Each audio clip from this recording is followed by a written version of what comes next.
आपका स्वागत है। नडियाद के बीच भगोड़ में बिजली के ट्रांसफार्मर में आग लगने से भगदड़ मच गई। नडियाद शहर के पीच भागोल इलाके में बहुचराजी माता मंदिर के पास कल रात बिजली ट्रांसफार्मर में आग लग गई, जिससे वहां भगदड़ मच गई। घटना की सूचना नडियाद फायर ब्रिगेड को देने के बाद फायर ब्रिगेड की टीम आकर आग पर पानी फेंक कर काबू पाया।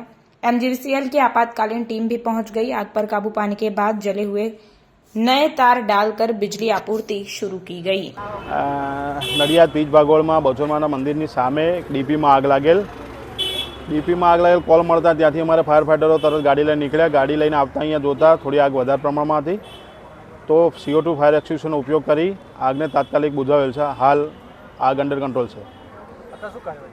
હાલમાં જીબીના કર્મચારીઓ આવી જે વાયર ઓગળેલ છે તેની કામગીરી હાલમાં ચાલુ છે।